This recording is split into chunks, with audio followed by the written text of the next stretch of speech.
जंगल किनारे झोपड़ी में एक लकड़हारा रहता था। उसका एक बेटा भी था जो जानवरों की देखभाल करता। पिताजी, आज मैं भी जंगल जाऊंगा। नहीं बेटा, जंगल का रास्ता आसान नहीं और जानवरों का भी खतरा है। नहीं पिताजी, अब मैं छोटा नहीं रहा। आपके साथ रहकर मैं सब सीख जाऊंगा। ठीक है, तो मेरे साथ चलो। लकड़हारा और उसका बेटा जंगल की ओर चल दिए। शाम होते ही वह वापस घर की ओर लौट चले। अगली सुबह लकड़हारे का बेटा मुर्गियों को दाना डाल रहा था। सुनो बेटा, आज मैं जंगल नहीं जाऊंगा। मुझे तबीयत ठीक नहीं लग रही। अरे कोई बात नहीं पिताजी, आप बस आराम करो, जंगल में चला जाऊंगा। दीपू लकड़ियाँ इकट्ठी कर ही रहा था, तभी उसने देखा कि एक राजकुमारी रास्ता भटक गई है। अरे क्या तुम राजकुमारी हो? हाँ, मगर तुम कौन हो? मैं यही पास में रहता हूँ। अगर आप चाहे तो मैं आपको रास्ता बता सकता हूँ। दीपू ने राजकुमारी को महल का रास्ता दिखाया। मैं चाहूंगी कि तुम अगली बार भी मुझे जंगल में मिलो। जी राजकुमारी, मैं जरूर मिलूंगा। अब मुझे जंगल जाना चाहिए। राजकुमारी मेरा इंतजार कर रही होगी। राजकुमारी भी जंगल में आ पहुंची। दीपू ने राजकुमारी को पूरा जंगल घुमाया। शाम होने ही वाली थी। देखो दीपू, आज तो मैं यहाँ आ गई, लेकिन अगर तुम्हें मुझसे मिलना है तो महल में आना होगा। अरे बाप रे, महल? वहाँ तो पहरेदार हैं, वह मुझे बाहर ही रोक लेंगे।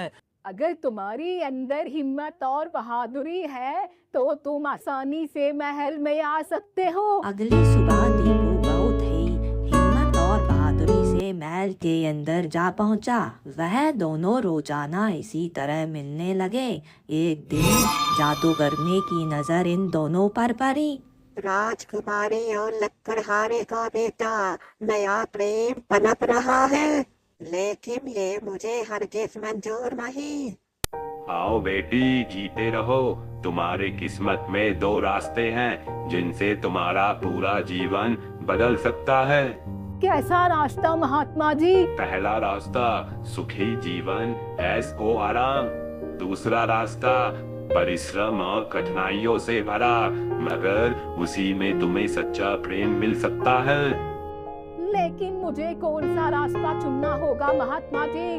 अब जाके मेरी तलाश पूरी हुई। ये लकड़हारे का बेटा मुझे मिल ही गया।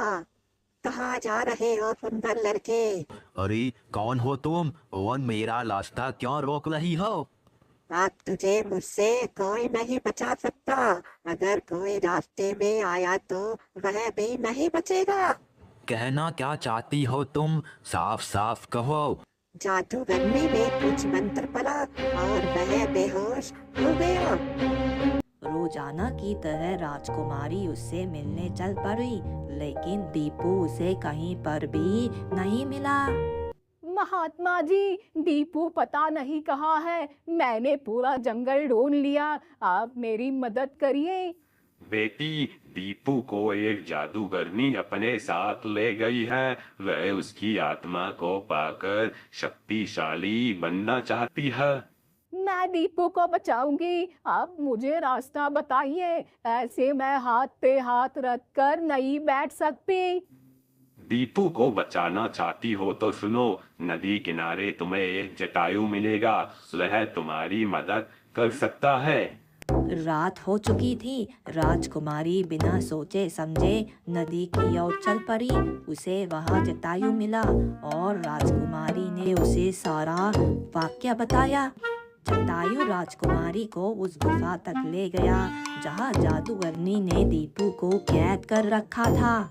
मुझे छोड़ दो, मुझे जाने दो। घर पर मेरे पिताजी इंतजार कर रहे होंगे। मैं तुझे जाने नहीं दे सकती।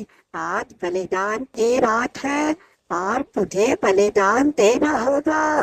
रुक जाओ, दीपू को छोड़ दो। इसके बदले तुम जो कहोगी मैं करने को तैयार हूँ। नहीं राजकुमारी, तुम यहाँ से लौट जाओ। मैं नहीं चाहता मेरी वजह तुम मुसीबत में पड़ो। नहीं दीपू, मैं तुम्हें छोड़कर नहीं जा सकती। जादूगरनी ने दीपू पर हमला शुरू कर दिया। आज मैं ताकतवर बन जाऊंगी। वो दिन आ ही गया जिसका मुझे बरसों से इंतजार था। रुक जा, आज तेरा अंत है। बरसों से तू मासूम लोगों को मार रही है। आज तेरे सारे काले कारनामों का हिसाब मैं करूंगा। जादूगरनी काले जादू से मंत्र पढ़ने लगी। तुम नया कुछ नहीं कर पाओगे। आज तू कितने भी मंत्र पढ़ ले, आज तेरा अंत होगा। जादूगरनी ने हमला किया। जटायु ने पलटवार किया और जादूगरनी को एक पत्थर की मूर्ति में बदल दिया। दीपू भी अब आजाद हो चुका था। दीपू, तुम ठीक तो हो? तुम्हें कहीं चोट तो नहीं आई? नहीं राजकुमारी, मैं बिल्कुल ठीक हूँ, लेकिन तुमने इतना बड़ा जोखिम क्या उठाया? क्योंकि मैं तुमसे प्रेम करती हूँ। अब मैं तुम्हारे बिना नहीं रह सकती। अब हमें यहाँ से चलना होगा, यहाँ रुकना ठीक नहीं। वह गांव की ओर चल दिए। राजा को जब इस बारे में पता चला तो वह क्रोधित हुआ। एक लक्कर हारे का बेटा और राजकुमारी, यह कभी भी नहीं हो सकता। राजकुमारी, तुम यह चुनाव नहीं कर सकती। अरे ओ लक्कर हारे, अगर अपनी जान प्यारी है तो यहाँ से लौट जाओ और आइंदा मुझे कभी महल के आसपास दिखे तो अच्छा नहीं होगा। महाराज का हुक्म सलाखों पर। महाराज, मैं अब कभी भी महल में नहीं आऊंगा और ना ही कभी राजकुमारी से मिलूंगा। दीपू वहां से लौट गया। अरे दीपू बेटा, तुम कहाँ रह गए थे? मुझे तुम्हारी सवेरे से चिंता हो रही है। पिताजी, दरअसल मैं जंगल का रास्ता भूल गया था और भटक गया। तभी एक राहगीर ने मुझे रास्ता दिखाया। भला हो उस अनजान का जिसने तुम्हारी मदद की। चलो अब जल्दी से खाना खा लो, शाम हो चुकी है। दीपू खाना खाने चल दिया।